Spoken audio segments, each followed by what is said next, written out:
Those of you who are, mashallah, now focused on healthy living. I'm sure you're focused on clean eating, you're monitoring what goes into your bodies, right? So you're careful.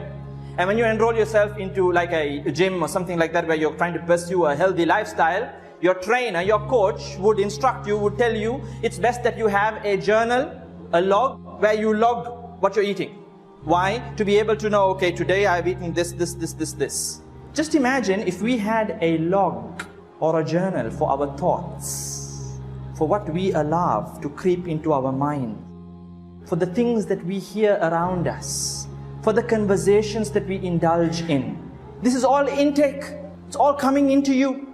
So much to the extent that we have information flooding, unnecessary information, flooding our lives from all parts of the world. We are involved in scandals that don't even concern us, that we have no connection whatsoever. Someone in some part of the world is going through a difficult time in his or her life, is going through a crisis, and you and I here, we have an opinion. Why? Because someone forwarded it to us on one of the WhatsApp groups. So now we are aware of what's going on in that part of the world. And here we are declaring opinions, oh, maybe it was like this and like that, and that person is wrong, this person is right. Don't you all agree? Constantly notifications coming through. You've got your WhatsApp, you've got your Instagram, you've got this platform, that platform that you are in, your Viber, this, that. You've got so much of information coming in. Whilst in reality, you don't need all of that. It really doesn't matter. If you sit down for a minute and think of all the information that's coming in, what really matters? Honestly, it's just like 1%. So many notifications coming through, it disturbs you.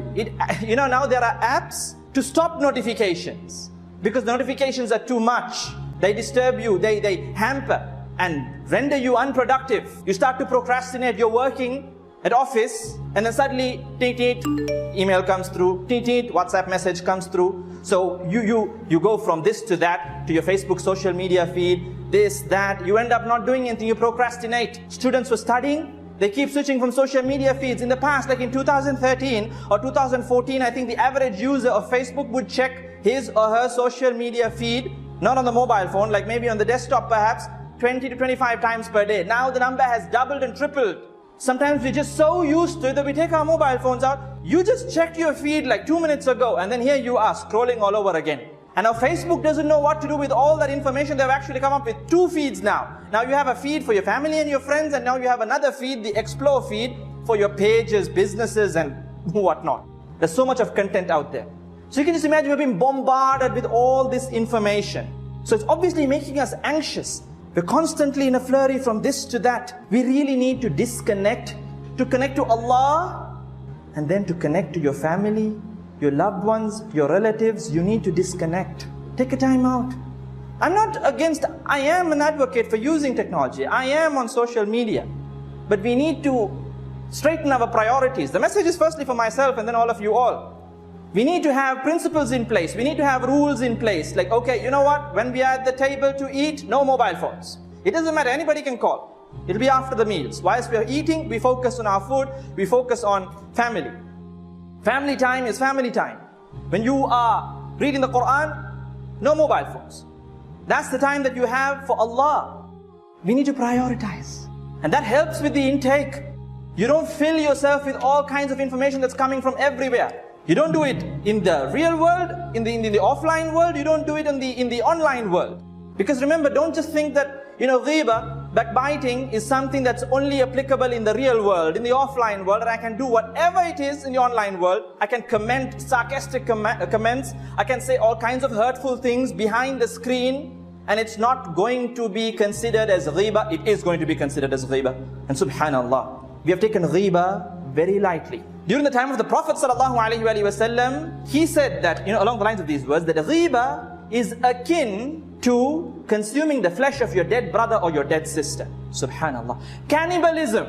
And scholars like Imam al-Nawawi, rahimahullah, and others have gone on to explain that ghiba, backbiting, is not just only to speak negatively about someone. Even if you subtly indicate negatively about someone, that is ghiba, that is backbiting. And he goes on to say, even if you were to subtly indicate in regard to that person's appearance, if you were to negatively indicate in regard to that person's appearance, in regard to that person's religiosity, in regard to that person's wealth, in regard to that person's business, in regard to that person's assets, in regard to that person's family, in regard to that person's spouse, in regard to that person's children, in regard to that person's friends, anything, it is considered ghiba. It is considered backbiting. And you are consuming the flesh of that individual. It is considered ghiba when you speak the truth. If you are lying, if you're saying something negative about your brother or sister that does not exist, you don't have any proof whatsoever, then it is considered namima, slander, which is worse than ghiba.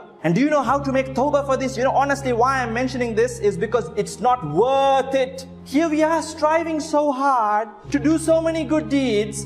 You are earning hard-earned money. And you're going on Hajj, you're going on Umrah, you're giving your sadaqah, you're giving out your zakah, you're coming to the masjid for Salatul Fajr when the weather is cold, you're coming for Salatul Jum'ah. Why are you doing all of this? You're doing it for what? To please Allah and to earn good deeds. Yes or no? So don't you think that you have to safeguard those good deeds? What's the point of doing good deeds on one end and then losing all of it by backbiting about someone? It's like filling water in a bucket full of holes. It doesn't make sense. On the day of Qiyamah, you are going to be thinking that you're going to be having mountains of good deeds, and that's the day when Allah will be dishing out justice.